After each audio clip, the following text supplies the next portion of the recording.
U.S. coronavirus. Fauci asked Americans to prepare to get vaccinated as states plan for distribution.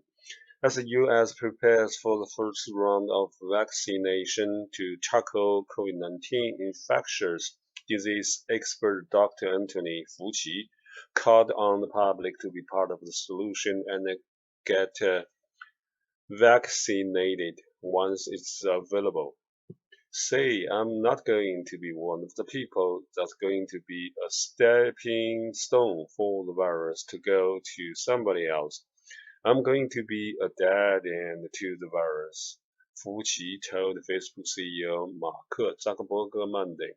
The virus has been spreading quickly, and November set a record of 20 times for the number of coronavirus hospitalizations, according to the COVID tracking project.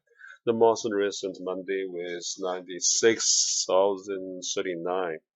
All the while, Johns Hopkins University data reports that the U.S. has reached more than 13.5 million total cases and 268,000 deaths, and the impacts of Thanksgiving travel still won't be felt for weeks, health experts say.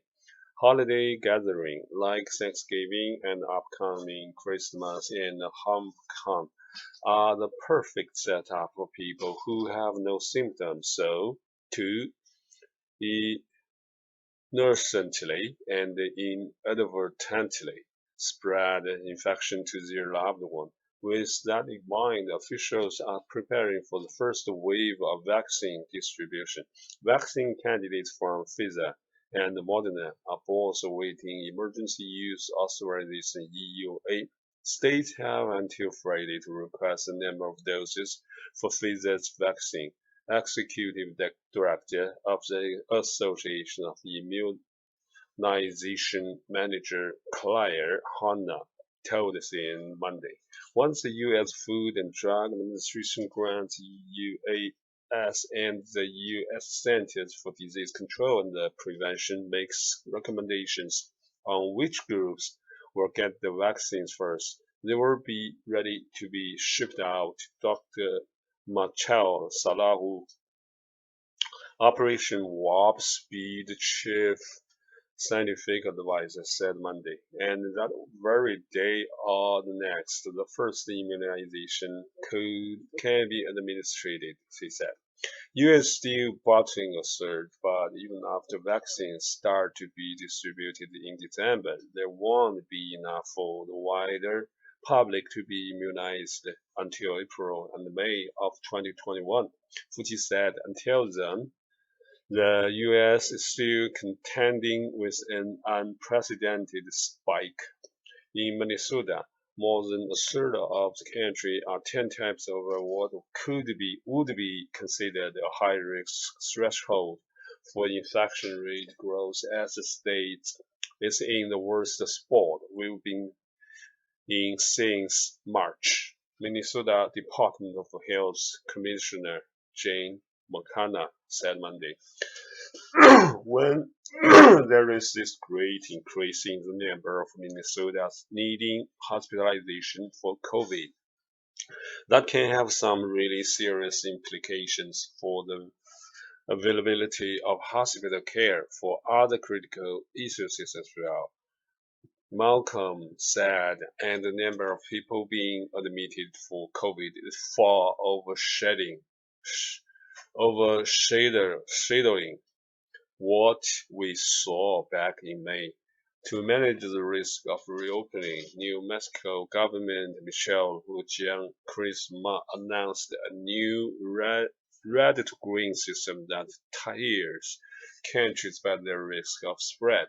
The data will be updated bi-weekly, and if a county fails to meet the metrics, it will begin operating at the most restrictive level within 48 hours. Nationally, Monday marked the 28th consecutive day that the U.S. reported more than 100,000 new cases, a number that far exceeds records set in the spring and summer surges, which both stayed below 60,000.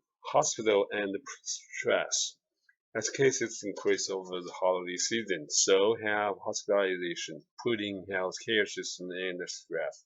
California Governor Gavin Newsom on Monday told reporters that the intensive care unit (ICU) bed capacity in the state might reach 112% by Christmas Eve if the trend of surging coronavirus cases continues. In Rhode Island, officials have prepared to use field hospitals after telling residents their systems were already at capacity. In New York, where some hospitals saw room capacity taxed in March, Governor Andrew Cuomo said this time medical systems need to take steps to move patients to other facilities that have space. No patient wants to be in an overwhelmed hospital because you are getting less care. The staff is stretched thin. It's in the patient's best interest to distribute the patient's load over the system. We are not going to live through the nightmare of overwhelmed hospitals again. Healthcare systems might be even more strained this time around because researchers are now seeing people affected by the virus even after they no longer show symptoms. Fuji said. Some cold long hauler experience lingering symptoms for months. Others see residual and perhaps indefinite organ system dysfunction, he said. The idea that you get infected, you either get no symptoms or you die, and if you don't die, you're okay. I think that's really a misconception, he added.